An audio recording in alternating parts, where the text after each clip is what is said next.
Dear listeners of the Triumph and Trials podcast, today I'm super happy because the guy we have with us has exactly the same haircut as I have.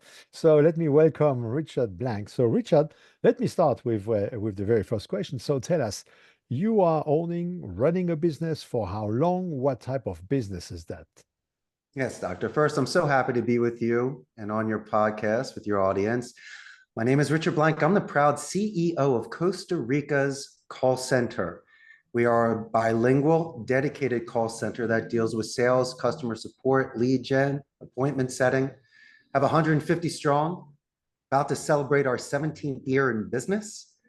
And Nice. it's been a good journey of some twists and turns, but I tell you what, very satisfying. So you've been working with for build that company 17 years ago, or you joined it in the process and became the CEO?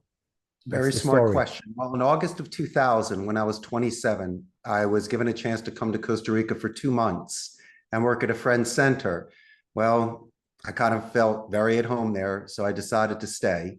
Worked at my friend's center for 4 years so I could learn the business from the inside out, not Hmm. at sea level. So I learned it. I learned retention, onboarding, customer support, sales, SEO, affiliate management, even some of the labor laws here, which was great. Okay. And so when I was in my mid 30s, I was in between jobs and I decided to throw my hat in the ring. So I created a website with just the experience I had. I just didn't have the actual building yet. And the phone started ringing. And then in February 6th of 2008, a buddy of mine in Florida hired me for one seat for 1 week. Yeah. Yeah, I Yeah. actually did It it. it has to start with one deal, right? Brother, water in the desert. I'm going to survive another day. And so from there, the run didn't stop. But I tell you what, there were some dips. It happened to me twice. The first one was in 2010 when I lost my largest client. I went from like 89 seats down to four. Oh shit. That was not good.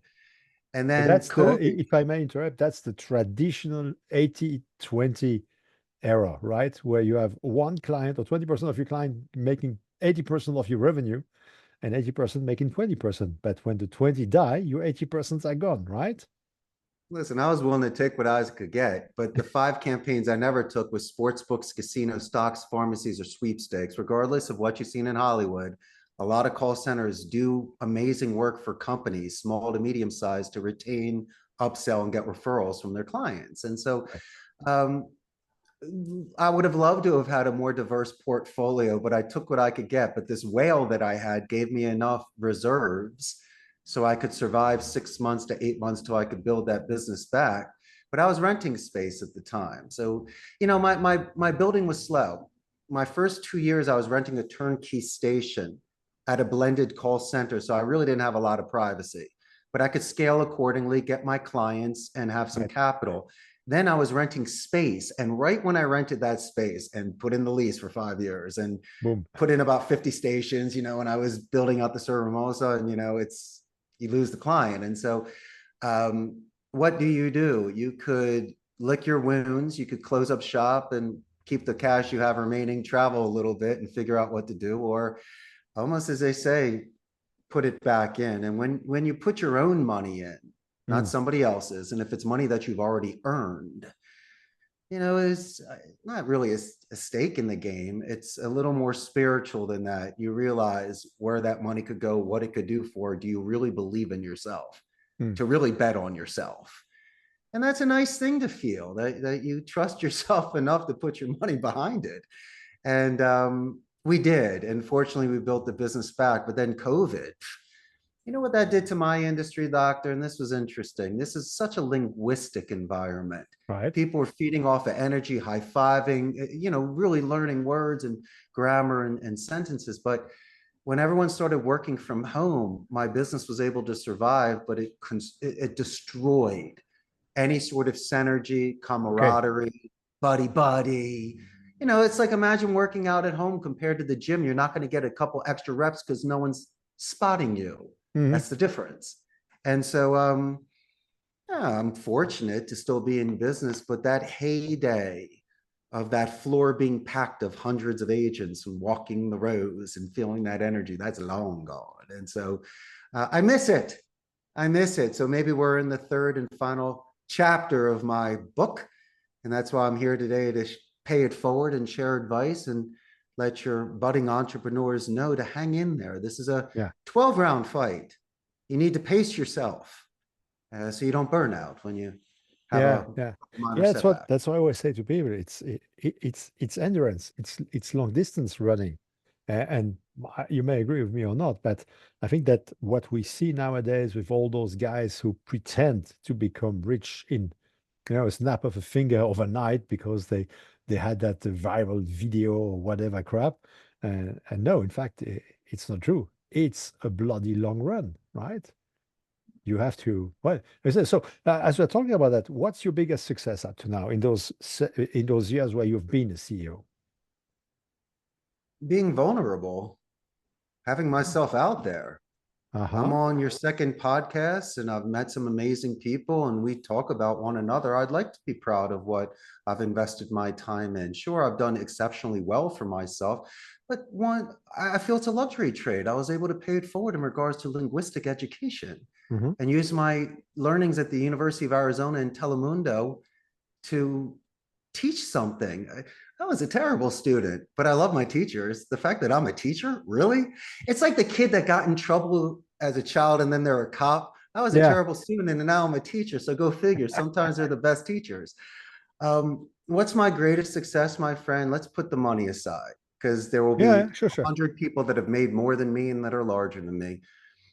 Self-satisfaction, the fact that this was not a family contact, it wasn't inbred, it wasn't something I learned a second language on my own. Great Mhm. grandpa learned English from Eastern Europe when he came at the 20th, but I, as a great grandson, decided to learn Spanish and I did dedicated practice above and beyond what school asked for me. I loved hanging out, having coffee. I loved asking como se dice and learning new vocabulary words. It's almost like the Wizard of Oz when we went from black and white to color. The moment that you start speaking a second language, the world becomes brighter.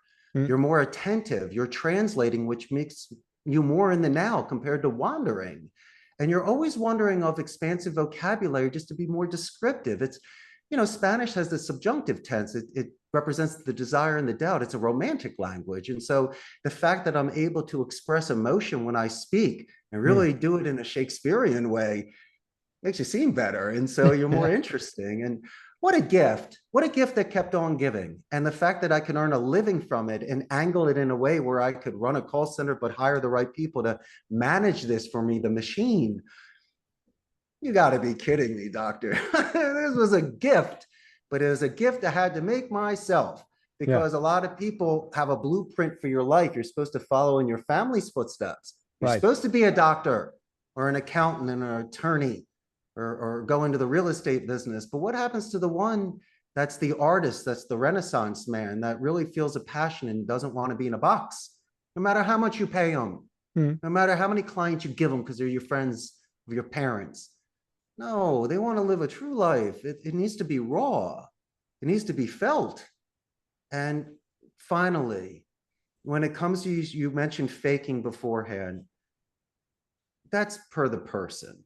And sometimes you need to be confident to ask a girl to dance. I completely understand that. Mm. But then again, if you're faking a certain success in order to make yourself feel better, I feel sad for you Yeah. Oh, that's because true. golden Jews lose its luster. I'd rather have the real relationship with you, doctor, than paying for you to be my friend or you only liking me because I'm renting a Lamborghini for a weekend Mm. or I'm paying for a certain hotel room and spending a budget on a credit card. It's the wise man acts their wage because you will see me one day when my shirt is torn and the rain is on me and I don't have a dollar on me. And you're going to judge me during that day. And all those Instagram posts and you posing in front of cars and planes and parties and friends and stuff, what's that going to do for you on a rainy Wednesday when you're Yeah. pushing your car because you ran out of gas by accident or there's a problem?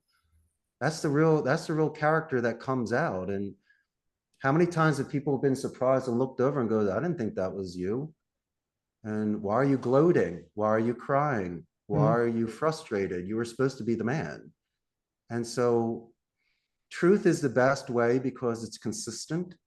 as I say before, put your chest out, be assertive, but don't be too aggressive. And I think if you do that, people approve of someone being bold, and they like vigor, they like grit, they like the old school college try. But like the Greeks had that thing where you don't talk about your future successes because your tongue's not keeping up with what you're doing. They only spoke about what they've already accomplished. So they never told tall tales. And I think that's a very nice governor for some people sometime. I think it's very nice to pace yourself of where you are. Yeah. It's a healthier way, in my opinion. Yeah, I like that. I agree. I agree. Yeah. So that was magnificent success. So you already expressed one of the few things that happened, of the few mishaps in the business that happened. What were the biggest failures, or the biggest failure? We can also make it a singular, just one. Uh, uh, and what did you learn out of it?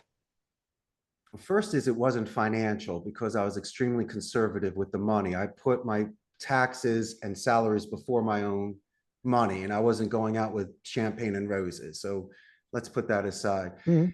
It was delegating. It was maybe bringing somebody in for a certain position that wasn't the right fit. I think that things need to be done organically, and it's not me that promotes you, it's the people. You need to be respected by your colleagues in order for them to realize that you were the best. And so I like to promote anybody at any age, at any stage. I've Mhm. had 18-year-olds that rocket to the top, and guys that have been with me 10 years in their 40s that just, they mosey on in, do their great job, but they're just pawns. They're not knights Yeah, or yeah, kings.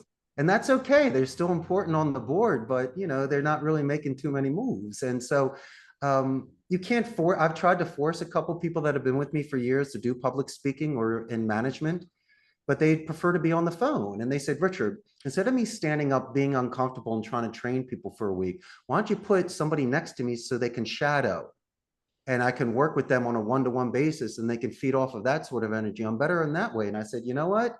You're right. And so it's a great way to take a step back and realize right bus, right seat. And, I guess the final thing was attrition rate. There's natural attrition and there's 300% attrition in my industry. wow. Amazon is here. So, doctor, I'm going to lose people for scheduling conflicts. Your girlfriend works there, closer to your home. And if you're Yeah. talented, you might make more money. But I tell you what, I have never given someone the walk of shame.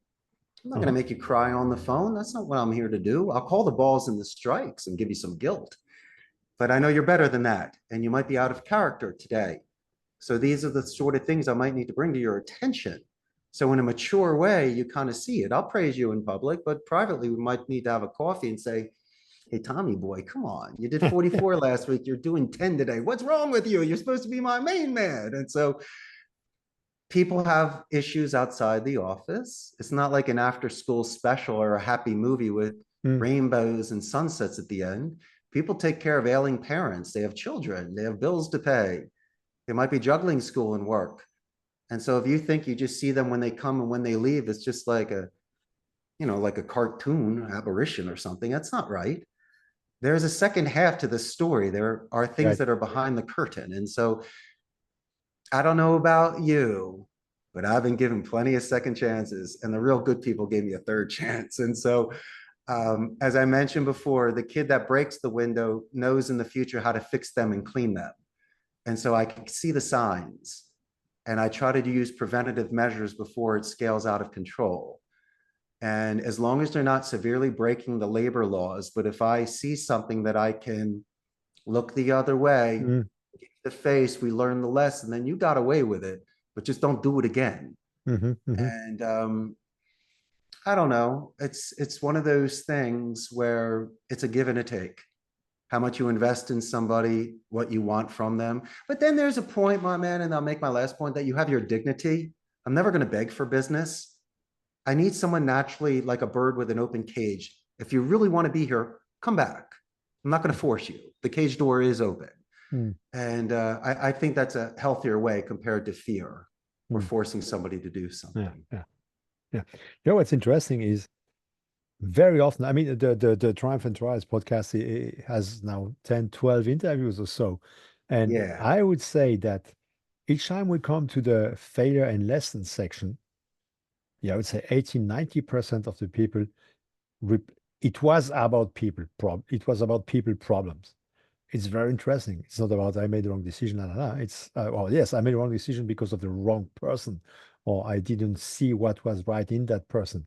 So it's very interesting to see that it all circles back to being humans and building human relationships. And I think I love the fact that you say that we are humans. So there is one part of the story at work, but there is another story running as the rest of their life because work is just one third of people's life. Oh yeah. That's true.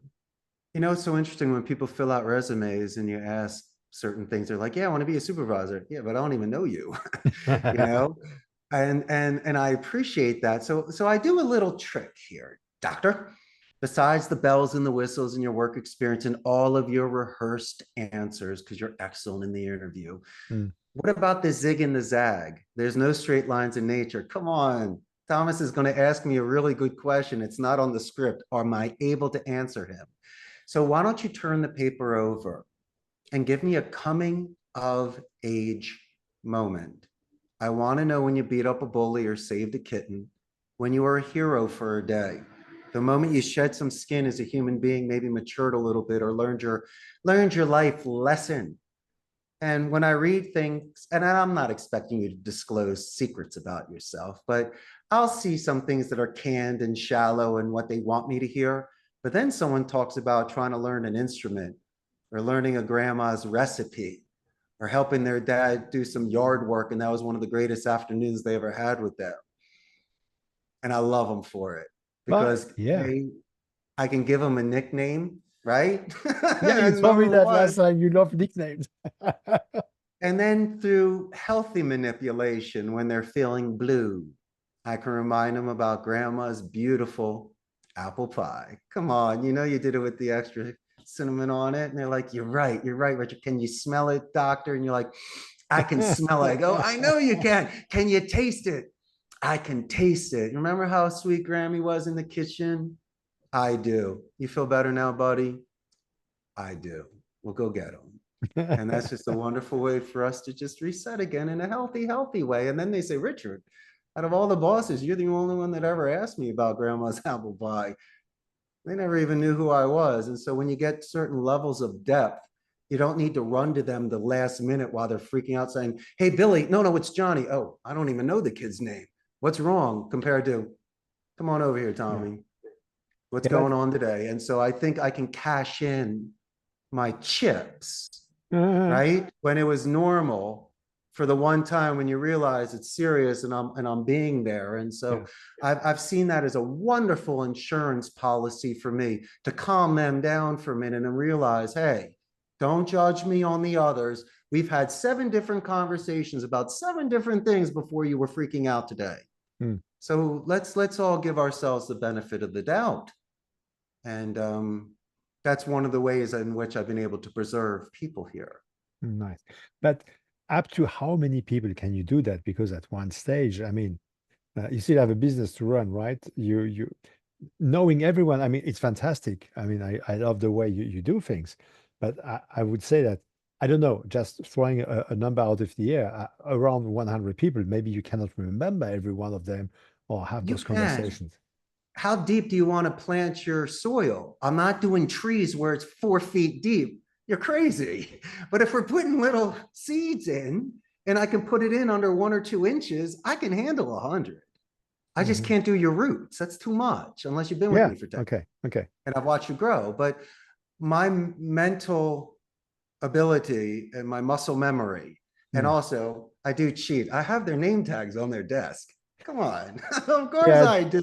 Not only That's that, cheating. doctor, do you remember the stars that used to get in kindergarten when you do something well, like the gold stars and stuff? So when they have a sale, I'll go put one on their things. I'm like, good job, Jimmy. Hey, come on. I know Jimmy's name by the end of the week. And so you need to give yourself some buffers. And I got to Yeah. have an excuse to be there. If you're having a great day, I'm going to give you a gold star and put it on your name so it keeps going around it. And You play kindergarten. Everyone loves a gold star. That's excellent. So, is there any other lesson that you would share with that you think you could help other CEOs and business owners? Of course, you better back up what you're saying you're going to do. Unless you're coming in as an accountant to write checks, if you're running a certain industry, you better know how to fix that machine. Uh-huh. And so when I go out on the floor with all these budding warriors and people with 10, 15 years experience, besides looking good, I got to sound good. And you can put me on any of my projects at any time, at any call, and I can match or exceed in regards to first call resolution, the metrics, the qualifying, the soft skills. I'm not saying I'm going to get more sales out of it than you, No. but I'm definitely going to go A to Z, 1 to 3 on what we've been trained, Mm-hmm. especially using military alphabet and positive escalations, mentioning Betty, that transferred me to you, doctor. I'm going to mention it verbally and in writing. So when I call your company back for my 3rd podcast episode and Betty answers the phone, I'm going to get a hero's welcome. And then they give me 5 more things about you. And then the next thing you know, you wonder why you're building such a healthy pipeline and you separate yourself from thousands. That's why I've earned their respect. And the fact that I'm an expatriate, I've been here for 25 years. I'm married a Costa Rican. I pay my taxes. I use my real name on the internet. There's no alias. And you want to hear something funny? The name of my company is Costa Rica's call center. I'm not even from here, but I'm brazen enough to say that my company is Costa Rica's call center. Yes, with the Of course. apostrophe S. Yeah. Of Come course, on, you should Doc. be proud of it. Come on. Come on, we're in class. I'm front row center waving my hand with an apple. I want to pass this class. Yeah, Doc, we're going for it since day one. Since day one, I was going for it with good faith and good intentions. And that's why the stars became aligned. Nice.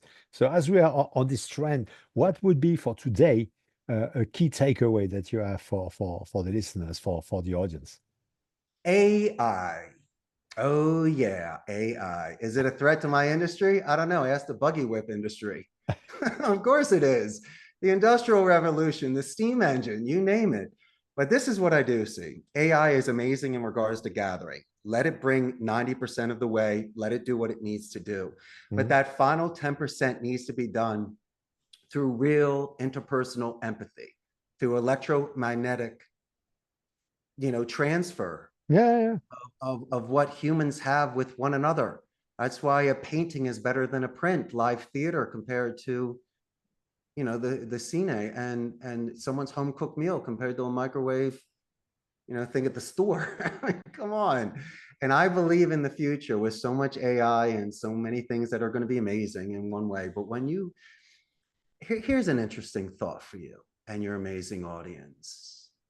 You could go be a teacher in a school and not earn that much money, but feel those are the steps you need to do, or have the pure faith and passion and do what you do, recite Shakespeare in the Park for tips and make 100 times that amount. In fact, a Sherlock Holmes episode had that, of a beggar that used to repeat certain things in history and make more money than he was as a teacher.